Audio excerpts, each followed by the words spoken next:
उपमंडल में पंचायती चुनाव की गतिविधियां हुई तेज। रादौर में अब पंचायत समिति के 24 के बजाय होंगे 20 वार्ड। पंचायती चुनाव को लेकर भले ही अभी कोई तिथि निश्चित नहीं हो सकी है, लेकिन प्रशासन द्वारा इसकी तैयारियां शुरू कर दी गई है। शुक्रवार को पत्रकारों को जानकारी देते हुए खंड विकास एवं पंचायत अधिकारी कमरभान नरवाल ने बताया कि रादौर में नगरपालिका का गठन होने के बाद अब ब्लॉक समिति के इस बार 24 के बजाय 20 वार्ड बनाए गए हैं। वहीं जिला परिषद के रादौर ब्लॉक में 3 वार्ड बनाए गए हैं, जिनमें वार्ड नंबर 11, 12 व 13 वार्ड जिला परिषद के रादौर ब्लॉक में बनाए गए हैं।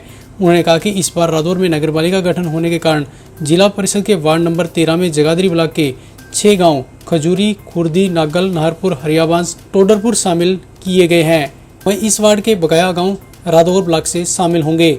वहीं उन्होंने बताया कि जिला परिषद के वार्ड नंबर 11 में कुल 32 गाँव शामिल किए गए हैं, जबकि जिला परिषद के वार्ड नंबर 12 में 28 गाँव शामिल किए गए हैं। वार्ड बंदी से संबंधित जितने भी आंकड़े थे हमने सरकार को, विभाग को भेज दिए हैं और सभी पंचायत समिति जिला परिषद के वार्ड बन चुके हैं, फाइनल हो चुके हैं, फाइनल प्रकाशन हो चुका है।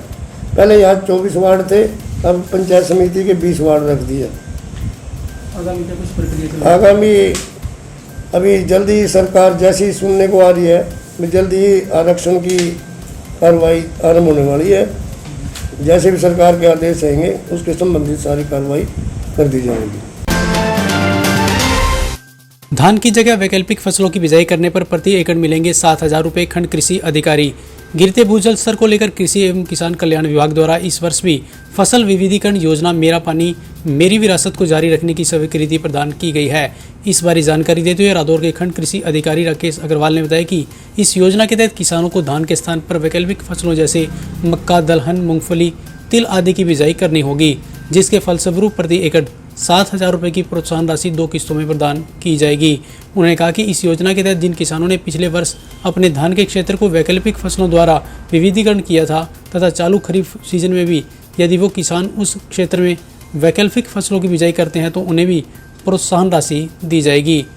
वहीं उन्होंने कहा कि इस योजना के तहत सभी वैकल्पिक फसलों को न्यूनतम समर्थन मूल्य पर सरकार द्वारा खरीदा जाएगा और फसलों का बीमा भी विभाग द्वारा करवाया जाएगा, जिसके प्रीमियम की अदायगी प्रोत्साहन राशि से की जाएगी। उन्होंने कहा कि इस योजना का लाभ लेने के लिए किसानों को मेरा पानी मेरी विरासत पोर्टल पर 25 जून तक पंजीकरण करना होगा। मेरा पानी मेरा विरासत जो गवर्नमेंट ने सरकार द्वारा जो योजना चलाई गई है वो पर पानी बचाने की मुहिम करके चलाई गई है और इसमें धान को छोड़ के कोई भी वैकल्पिक फसलें जैसे कि मक्का, उड़द, मूंग, चारा, ये क्या इस टाइप की, या तिलहन में तिल या मूंगफली, इसके ऊपर 7,000 रुपये सरकार पर एकड़ वो देगी, जिसमें क्या नाम है पैडी को छोड़ के किसी कोई भी अन्य फसल, इस जो मैंने फसलें बताई हैं इनमें से कोई भी लगाएगा।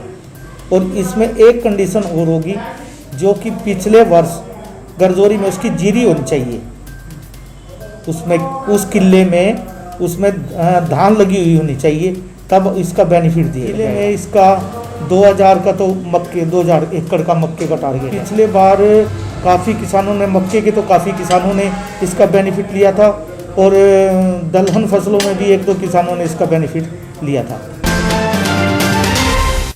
उपमंडल के गांव मॉडल टाउन करहेड़ा में पंचायती भूमि पर किए गए अवैध कब्जे की बीडीपीओ को सौंपी शिकायत। उपमंडल के गांव मॉडल टाउन करहेड़ा के ग्रामीणों ने शुक्रवार को खंड विकास एवं पंचायत अधिकारी को एक शिकायत पत्र सौंपकर गांव में किए जा रहे अवैध कब्जों को मुक्त कराने की मांग की है। खंड विकास एवं पंचायत कार्यालय में शिकायत लेकर पहुंचे ग्रामीण महावीर व सतवीर ने आरोप लगाया कि गांव के कुछ ग्रामीण पूर्व सरपंच की सह पर गलियों व अन्य पंचायती भूमि पर कब्जा कर रहे हैं, जिससे गाँव में तनाव का माहौल है। उन्होंने कहा कि गांव की फिरनी में किए जा रहे अवैध कब्जों से लोगों को भविष्य में आवाजाही में दिक्कतों का सामना करना पड़ेगा। ऐसे में शिकायतकर्ताओं ने प्रशासन से मौके का मुआयना कर अवैध कब्जों को हटवाने के अलावा कब्जादारियों के खिलाफ कानूनी कार्रवाई की मांग की है। वहीं इस बारे जब हमने बीडीपीओ कमरभान नरवाल से फोन पर बात की तो उन्होंने कहा कि अवैध कब्जों बारे जल्द कार्रवाई की जाएगी। उपमंडल में शुक्रवार को एक महिला सहित 3 लोग मिले कोरोना संक्रमित। उपमंडल रादौर में शुक्रवार को एक महिला सहित 3 लोग कोरोना वायरस की बीमारी से संक्रमित पाए गए हैं। इस बारे जानकारी देते हुए एसएमओ डॉक्टर विजय परमार ने बताया कि गांव सिकंदरा में 4 वर्षीय बच्चा, गांव भोगपुर में 37 वर्षीय महिला व गांव घड़ी सिकंदरा में 22 वर्षीय युवक संक्रमित पाया गया है। उन्होंने बताया कि उपमंडल में कोरोना वायरस से 58 लोग संक्रमित हैं, जिनमें से 54 लोगों को घर पर आइसोलेट किया गया है, वहीं 4 को हॉस्पिटल में भर्ती करवाया गया है। उन्होंने बताया कि अब तक उपमंडल में 1484 लोग संक्रमित पाए जा चुके हैं, जिनमें से 1401 लोग बीमारी को मात देकर ठीक हो चुके हैं।